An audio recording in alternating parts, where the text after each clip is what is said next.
ਨਮਸਕਾਰ ਖਬਰਾਂ ਦੇ ਇਸ ਬੁਲੇਟਿਨ 'ਚ ਤੁਹਾਡਾ ਸਵਾਗਤ। ਮੈਂ ਰਜਨੀ। ਪਹਿਲਾ ਪੇਸ਼ ਨੇ ਚੋਣਵੀਆਂ ਖਬਰਾਂ।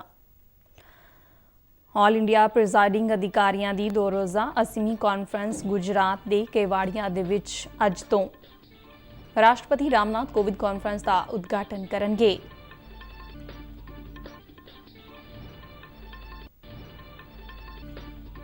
देश के कुछ हिस्सों के विच मुख मंत्रियों के नाल समीक्षा मीटिंग दौरान प्रधानमंत्री नरेंद्र मोदी ने कहा कि कोविड-19 के मामले के विच भारत विश्व के होर देशों के मुकाबले बेहतर स्थिति के विच है। कोरोना वायरस के काबू पाने लिए प्रधानमंत्री ने टैसटिंग और ट्रेसिंग पर जोर दिता है।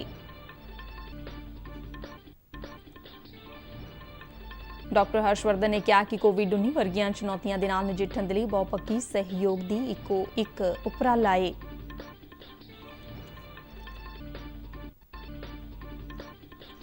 प्रधानमंत्री नरेंद्र मोदी पल के तीजे विश्वव्यापी नवीन योग ऊर्जा सरमायाकारी सम्मेलन और प्रदर्शन री इन्वेस्ट 2020 का वर्चुअल तौर पर उद्घाटन करेंगे।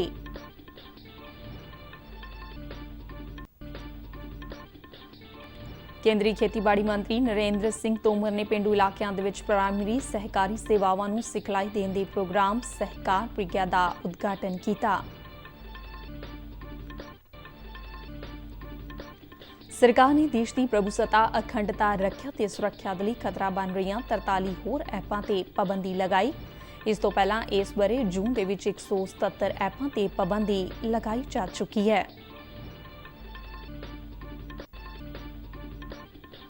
भारत वालों सद्भावना के तौर पर 20 मछेरियां समेत 24 पाकिस्तानी नागरिकों को रिहा करके अटारी वाघा सरहद राही पाकिस्तान के सपुर्द किया गया। ते हुण खबरां विस्तार नाल।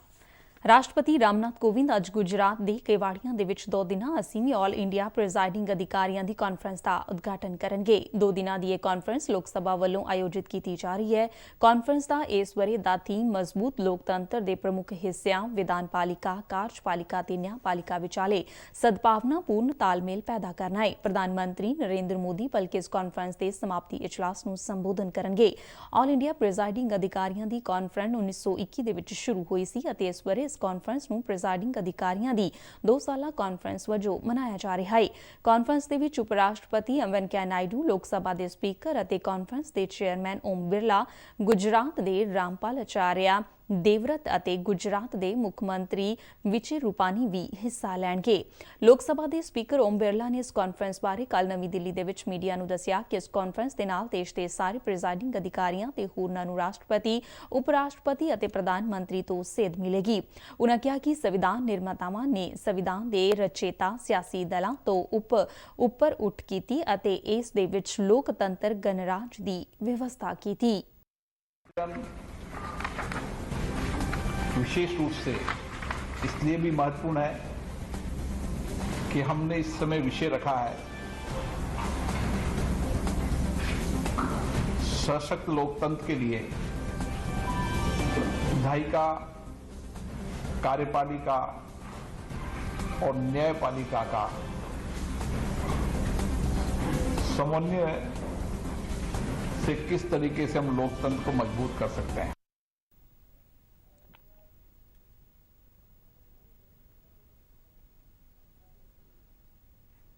इसी दौरान कल उपराष्ट्रपति वेंकैया नायडू ते लोक सभा के स्पीकर ओम बिरला गुजरात के केवाड़िया पहुंचे। उन्होंने स्टैचू ऑफ यूनिटी वेख्या ते लोह पुरुष सरदार वल्लभ भाई पटेल नूं श्रद्धांजलियां भेंट कीतियां।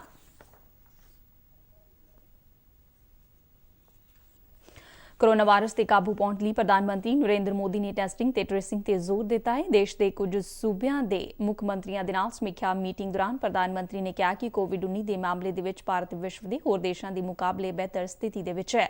उन्होंने कहा कि भारत दे विच कोरोना तो ठीक होने की दर दे विच लगातार सुधार हो रहा है। प्रधानमंत्री ने कहा कि साडा टीचा कोरोना की मौत दर 1% ते लैके जाण दा है। उन्होंने जोर दे के कहा कि कोविड के मामले दे विच किसी भी तरह की ढिल दी गुजारिश नहीं है। प्रधानमंत्री ने कहा कि लोग हुण कोविड नूं हल्के दे विच लै रहे ने जो बिल्कुल भी ठीक नहीं है। रिकवरी का रेट बढ़ा तो लोगों को लगता है कि ये वायरस नुकसान नहीं कर रहा है, ये कमजोर हो गया है। बहुत से लोग ये भी सोचने लगे हैं कि अगर बीमार हो भी गए तो ठीक हो जाएंगे। इस वजह से लापरवाही का ये स्टेज बहुत बड़ा व्यापक हो गया है और इसीलिए मैंने हमारे त्योहारों की शुरुआत में ही स्पेशली राष्ट्र के नाम संदेश दे करके सबको हाथ जोड़ करके प्रार्थना की थी कि भाई ढिलाई मत बरतिए, क्योंकि कोई वैक्सीन नहीं है, दवाई नहीं है, हमारे पास एक ही रास्ता बचा है, हम हर एक को कैसे अपने अपने आप बचाएं। और हमारी जो गलतियां हुई वही एक खतरा बन गया। थोड़ा ਕੋਵਿਡ ਵੈਕਸੀਨ ਬਾਰੇ ਚਰਚਾ ਕਰਦਿਆਂ ਉਨ੍ਹਾਂ ਕਿਹਾ ਕਿ ਇਸ ਬਾਰੇ ਸੂਬਿਆਂ ਦੇ ਸੁਝਾਵਾਂ ਦਾ ਸਵਾਗਤ ਹੈ। ਪ੍ਰਧਾਨ ਮੰਤਰੀ ਨੇ ਕਿਹਾ ਕਿ ਕੋਰੋਨਾ ਵੈਕਸੀਨ ਦੀ ਵੰਡ ਦੀ ਯੋਜਨਾ ਸੂਬਿਆਂ ਦੇ ਨਾਲ ਰਲ ਕੇ ਬਣਾਈ ਜਾਵੇਗੀ। ਉਨ੍ਹਾਂ ਕਿਹਾ ਕਿ ਵੈਕਸੀਨ ਆਉਣ ਤੋਂ ਬਾਅਦ ਵੀ ਸਾਡੀ ਕੋਸ਼ਿਸ਼ ਹੋਵੇਗੀ ਕਿ ਇਹ ਵੈਕਸੀਨ ਛੇਤੀ ਤੋਂ ਛੇਤੀ ਹਰ ਇੱਕ ਨੂੰ ਉਪਲਬਧ ਹੋਵੇ। ਪ੍ਰਧਾਨ ਮੰਤਰੀ ਨੇ ਦੱਸਿਆ ਹੈ ਕਿ PM ਕੇਅਰਸ ਫੰਡ ਵਿੱਚੋਂ ਆਕਸੀਜਨ ਅਤੇ ਵੈਂਟੀਲੇਟਰ ਦੀ ਉਪਲਬਧਤਾ ਤੇ ਜ਼ੋਰ ਦਿੱਤਾ ਜਾ ਰਿਹਾ ਹੈ। में हमने शुरुआत से ही एक एक देशवासी का जीवन बचाने को सर्वोच्च प्राथमिकता दी है। अब वैक्सीन आने के बाद भी हमारी प्राथमिकता यही होगी कि सभी तक कोरोना की वैक्सीन पहुंचे, उसमें तो कोई विवाद हो ही नहीं सकता है। लेकिन कोरोना की वैक्सीन से जुड़े भारत का अभियान अपने हर नागरिक के लिए एक प्रकार से नेशनल कमिटमेंट की तरह है। इस कोविड समीक्षा ਦੇ ਵਿੱਚ ਦਿੱਲੀ, ਰਾਜਸਥਾਨ, ਗੁਜਰਾਤ, ਮਹਾਰਾਸ਼ਟਰ, ਛੱਤੀਸਗੜ੍ਹ ਤੇ ਪੱਛਮ ਬੰਗਾਲ ਸਮੇਤ ਕੁਝ ਹੋਰ ਸੂਬਿਆਂ ਦੇ ਮੁੱਖ ਮੰਤਰੀਆਂ ਨੇ ਸ਼ਿਰਕਤ ਕੀਤੀ। ਇਨ੍ਹਾਂ ਤੋਂ ਇਲਾਵਾ ਮੀਟਿੰਗ ਦੇ ਵਿੱਚ ਕੇਂਦਰੀ ਗ੍ਰਹਿ ਮੰਤਰੀ ਅਮਿਤ ਸ਼ਾਹ, ਕੇਂਦਰੀ ਸਿਹਤ ਮੰਤਰੀ ਡਾਕਟਰ ਹਰਸ਼ਵਰਧਨ, ਕੈਬਨਿਟ ਸਕੱਤਰ ਰਾਜੀਵ ਗੋਬਾ, ਸਿਹਤ ਸਕੱਤਰ ਰਾਜੇਸ਼ ਭੂਸ਼ਣ ਅਤੇ ਨੀਤੀ ਆਯੋਗ ਦੇ ਮੈਂਬਰ ਡਾਕਟਰ VK ਪਾਲ ਵੀ ਮੌਜੂਦ ਸਨ। ਇਸ ਤੋਂ ਪਹਿਲਾਂ ਬੀਤੇ ਸ਼ੁੱਕਰਵਾਰ ਪ੍ਰਧਾਨ ਮੰਤਰੀ ਵੱਲੋਂ ਕੋਰੋਨਾ ਵੈਕਸੀਨ ਵਿਕਸਿਤ ਕਰਨ ਅਤੇ ਇਸ ਨੂੰ ਲੋਕਾਂ ਤੱਕ ਪਹੁੰਚਾਉਣ ਬਾਰੇ ਰਣਨੀਤੀ ਤੈਅ ਕਰਨ ਦੇ ਲਈ ਉੱਚ ਅਧਿਕਾਰੀਆਂ ਦੇ ਨਾਲ ਮੀਟਿੰਗ ਕੀਤੀ ਗਈ ਸੀ।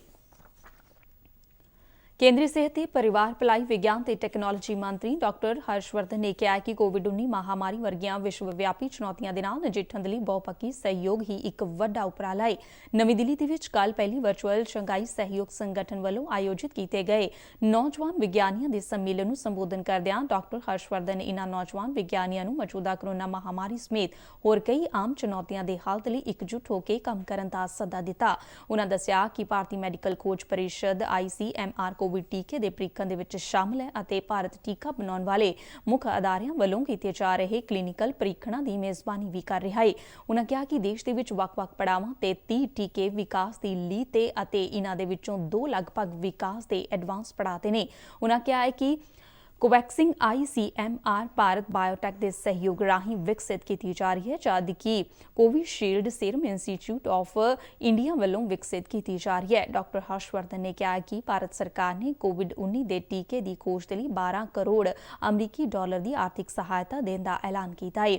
ਉਨ੍ਹਾਂ ਕਿਹਾ ਹੈ ਕਿ ਇਹ ਰਕਮ ਕੋਵਿਡ ਸੁਰੱਖਿਆ ਮਿਸ਼ਨ ਦੇ ਲਈ ਉਪਲਬਧ ਕਰਵਾਈ ਜਾ ਰਹੀ ਹੈ ਅਤੇ ਪੂਰੇ ਤੌਰ ਤੇ ਇਸ ਖੇਤਰ ਦੇ ਵਿੱਚ ਖੋਜ ਅਤੇ ਵਿਕਾਸ ਦੇ ਲਈ ਇਸਤੇਮਾਲ ਕੀਤੀ ਜਾਵੇਗੀ।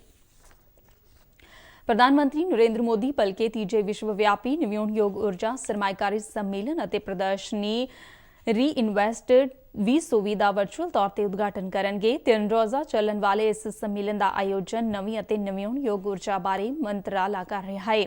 ਰੀ-ਇਨਵੈਸਟ 2024 ਦਾ ਵਿਸ਼ਾ ਟਿਕਾਊ ਊਰਜਾ ਦੇ ਲਈ ਨਵੀਨਤਾ ਹੈ। ਇਸ ਸੰਮੇਲਨ ਦੇ ਵਿੱਚ ਨਵਾਚਾਰ ਤੇ ਭਵਿੱਖ ਤੇ ਊਰਜਾ ਵਿਕਲਪਾਂ ਤੇ ਵਿਚਾਰ ਕੀਤਾ ਜਾਵੇਗਾ। ਸਰਮਾਏਕਾਰਾਂ, ਡਿਵੈਲਪਰਾਂ, ਸਨਅਤਾਂ ਤੇ ਨਵੀਆਂ ਵਿਧੀਆਂ ਦੀ ਪ੍ਰਦਰਸ਼ਨੀ ਵੀ ਲਗਾਈ ਜਾਵੇਗੀ, ਜਿਸ ਵਿੱਚ 75 ਤੋਂ ਵੱਧ ਦੇਸ਼ਾਂ ਦੇ ਮੰਤਰੀ ਪੱਧਰ ਦੇ ਵਫਦ, ਵਿਸ਼ਵ-ਵਿਆਪੀ ਸਨਅਤਕਾਰ ਅਤੇ 50,000 ਦੇ ਕਰੀਬ ਨੁਮਾਇੰਦਿਆਂ ਦੇ ਹਿੱਸਾ ਲੈਣ ਦੀ ਉਮੀਦ ਹੈ। ਇਸ ਸੰਮੇਲਨ ਦਾ ਉਦੇਸ਼ ਨਵਿਆਉਣਯੋਗ ਊਰਜਾ ਦੇ ਵਿਕਾਸ ਅਤੇ ਤੈਨਾਤੀ ਦੇ ਵਿਸ਼ਵ ਪੱਧਰੀ ਯਤਨਾਂ ਨੂੰ ਤੇਜ਼ ਕਰਨਾ ਅਤੇ ਵਿਸ਼ਵ-ਵਿਆਪੀ ਸਰਮਾਏਕਾਰਾਂ ਦੇ ਨਾਲ ਭਾਰਤੀ ਊਰਜਾ ਖੇਤਰ ਦੇ ਨਾਲ ਜੁੜੇ ਸੰਪਰਕਾਂ ਨੂੰ ਉਤਸ਼ਾਹਿਤ ਕਰਨਾ ਹੈ।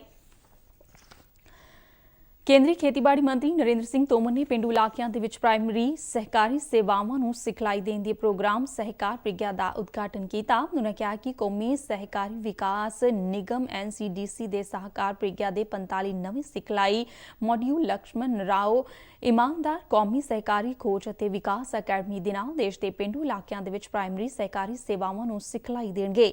ਤੋਮਰ ਨੇ ਇਸ ਮੌਕੇ ਸਹਿਕਾਰੀ ਸੈਕਟਰ ਨੂੰ ਪਿੰਡਾਂ ਦੇ ਗਰੀਬ ਲੋਕਾਂ ਅਤੇ ਕਿਸਾਨਾਂ ਨੂੰ ਆਤਮ ਨਿਰਭਰ ਬਣਾਉਣ ਦੇ ਲਈ ਅੱਗੇ ਆਉਣ ਦਾ ਸੱਦਾ ਸੱਦਾ ਦਿੱਤਾ।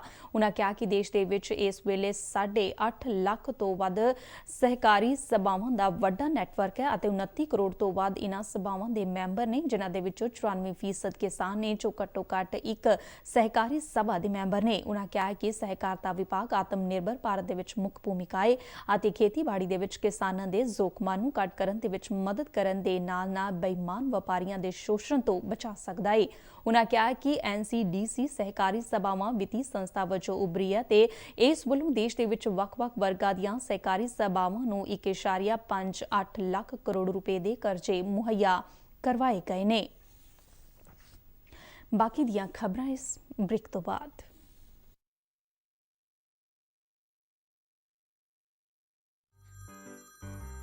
आपका KYC अपडेट करना है, नहीं तो अकाउंट और ATM कार्ड ब्लॉक हो जाएगा। सावधान सावधान। 2.5 करोड़ का इनाम मुझे। देखिए, अनजाने कॉल्स, फर्जी ईमेल्स, लिंक्स और जाली ऐप से अपना पिन, OTP, पासवर्ड कभी भी किसी के साथ शेयर न करें। आप रहेंगे सावधान तो नहीं होगा नुकसान। RBI कहता है, जानकार बनिए, सतर्क रहिए। ਕੇਂਦਰ ਨੇ 43 ਹੋਰ ਮੋਬਾਈਲ ਐਪਾਂ ਤੇ ਪਾਬੰਦੀ ਲਗਾ ਦਿੱਤੀ ਹੈ। ਸਰਕਾਰ ਨੂੰ ਇਹ ਸੂਚਨਾ ਮਿਲੀ ਸੀ ਕਿ ਇਨ੍ਹਾਂ ਐਪਾਂ ਰਾਹੀਂ ਦੇਸ਼ ਦੀ ਪ੍ਰਭੂਸੱਤਾ, ਅਖੰਡਤਾ, ਰੱਖਿਆ ਤੇ ਸੁਰੱਖਿਆ ਤੇ ਜਨਤਕ ਵਿਵਸਥਾ ਦੇ ਲਈ ਖਤਰਾ ਪੈਦਾ ਕਰਨ ਵਾਲੀਆਂ ਗਤੀਵਿਧੀਆਂ ਚਲਾਈਆਂ ਜਾ ਰਹੀਆਂ ਨੇ। ਇਲੈਕਟ੍ਰੋਨਿਕਸ ਅਤੇ ਸੂਚਨਾ ਟੈਕਨੋਲੋਜੀ ਮੰਤਰਾਲਾ ਨੇ ਭਾਰਤੀ ਸਾਈਬਰ ਅਪਰਾਧ ਤਾਲਮੇਲ ਸੈਂਟਰ ਤੋਂ ਮਿਲੀ ਇੱਕ ਰਿਪੋਰਟ ਦੇ ਆਧਾਰ ਤੇ ਭਾਰਤੀ ਨਾਗਰਿਕਾਂ ਵੱਲੋਂ ਇਸਤੇਮਾਲ ਕੀਤੀਆਂ ਜਾਣ ਵਾਲੀਆਂ ਇਨ੍ਹਾਂ ਐਪਾਂ ਤੇ ਪਾਬੰਦੀ ਲਗਾਉਣ ਦਾ ਹੁਕਮ ਜਾਰੀ ਕੀਤਾ ਹੈ। ਇਸ ਤੋਂ ਪਹਿਲਾਂ ਕੇਂਦਰ ਨੇ 29 ਜੂਨ ਨੂੰ 59 ਅਤੇ 2 ਸਤੰਬਰ ਨੂੰ 118 ਮੋਬਾਈਲ ਐਪਾਂ ਤੇ ਪਾਬੰਦੀ ਲਗਾਈ ਸੀ। ਇਹ ਪਾਬੰਦੀ ਸੂਚਨਾ ਟੈਕਨੋਲੋਜੀ ਕਾਨੂੰਨ ਦੀ ਧਾਰਾ 69A ਅਧੀਨ ਲਗਾਈ ਗਈ ਹੈ। ਕਾਂਗਰਸ ਦੇ ਸੀਨੀਅਰ ਨੇਤਾ ਅਹਿਮਦ ਪਟੇਲ ਦਾ ਗੁਰੂਗ੍ਰਾਮ ਦੇ ਇੱਕ ਹਸਪਤਾਲ ਦੇ ਵਿੱਚ ਦੇਹਾਂਤ ਹੋ ਗਿਆ ਹੈ। ਉਨ੍ਹਾਂ ਦੇ ਪੁੱਤਰ ਫੈਸਲ ਪਟੇਲ ਨੇ ਟਵੀਟ ਕਰਕੇ ਜਾਣਕਾਰੀ ਦਿੱਤੀ ਕਿ ਉਨ੍ਹਾਂ ਦੇ ਪਿਤਾ ਅਤੇ ਗੁਜਰਾਤ ਤੋਂ ਰਾਜ ਸਭਾ ਮੈਂਬਰ ਅਹਿਮਦ ਪਟੇਲ ਦਾ ਅੱਜ ਤੜਕੇ 3:30 ਵਜੇ ਦੇਹਾਂਤ ਹੋ ਗਿਆ। ਫੈਸਲ ਨੇ ਕਿਹਾ ਹੈ ਕਿ ਤਕਰੀਬਨ 1 ਮਹੀਨਾ ਪਹਿਲਾਂ ਉਨ੍ਹਾਂ ਦਾ COVID-19 ਦੇ ਲਈ ਨਮੂਨਾ ਪੋਜ਼ਿਟਿਵ ਆਉਣ ਤੋਂ ਬਾਅਦ ਉਨ੍ਹਾਂ ਦੀ ਸਿਹਤ ਵਿਗੜਨੀ ਸ਼ੁਰੂ ਹੋ ਗਈ ਸੀ। 71 ਵਰ੍ਹਿਆਂ ਦੇ ਅਹਿਮਦ ਪਟੇਲ ਗੁਜਰਾਤ ਤੋਂ ਰਾਜ ਸਭਾ ਦੇ ਮੈਂਬਰ ਅਤੇ ਕਾਂਗਰਸ ਪਾਰਟੀ ਦੇ ਖਜ਼ਾਨਚੀ ਸਨ। ਅਹਿਮਦ ਪਟੇਲ 8 ਵਾਰ ਸੰਸਦ ਮੈਂਬਰ ਰਹੇ ਅਤੇ ਕਾਂਗਰਸ ਪ੍ਰਧਾਨ ਸੋਨੀਆ ਗਾਂਧੀ ਦੇ ਬਹੁਤ ਨੇੜੇ ਸਨ। ਉਪ ਰਾਸ਼ਟਰਪਤੀ ਵੈਂਕਈਆ ਨਾਇਡੂ ਤੇ ਪ੍ਰਧਾਨ ਮੰਤਰੀ ਨਰਿੰਦਰ ਮੋਦੀ ਨੇ ਅਹਿਮਦ ਪਟੇਲ ਦੇ ਦੇਹਾਂਤ ਤੇ ਡੂੰਘੇ ਦੁੱਖ ਦਾ ਇਜ਼ਹਾਰ ਕੀਤਾ ਹੈ।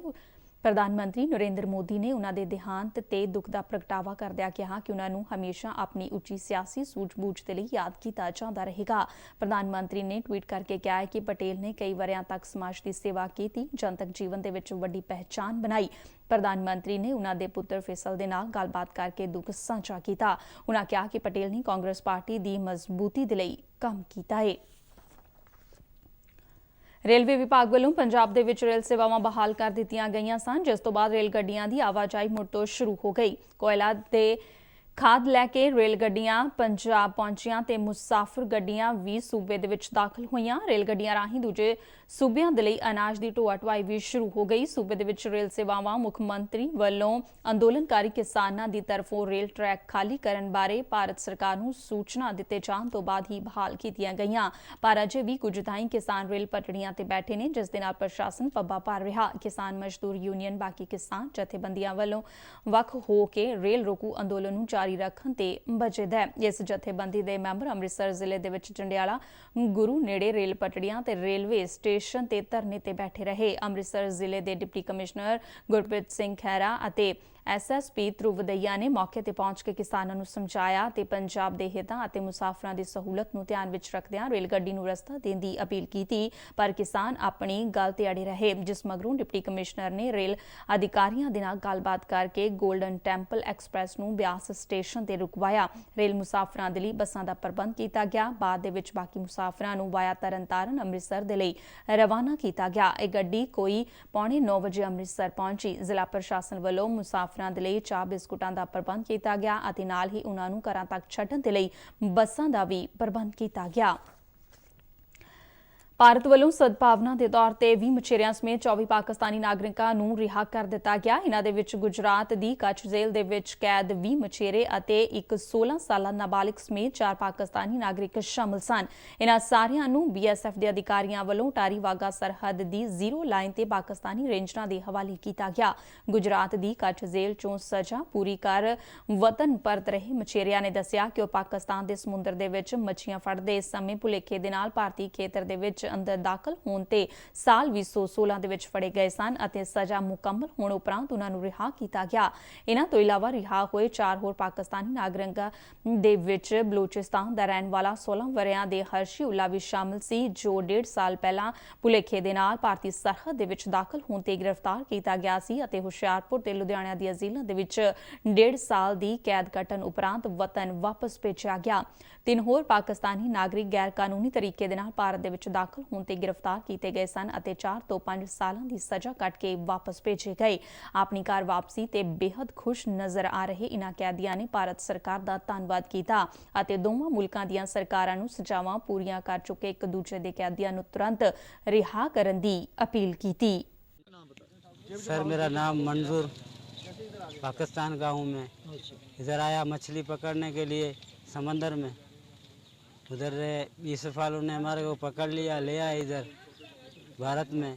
झांसी जेल पे बंद था मैं, बहुत तकलीफ में था। इधर बच्चों को याद कर रहा था, उसको खिलाता है कोई के नहीं खिलाता है। कितने साल हो गए इधर? 2.5 साल हो गए सर। ਇਸ ਦੇ ਨਾਲ ਹੀ ਖਬਰਾਂ ਦਾ ਇਹ ਬੁਲੇਟਿਨ ਖਤਮ ਹੁੰਦਾ ਹੈ। ਨਮਸਕਾਰ।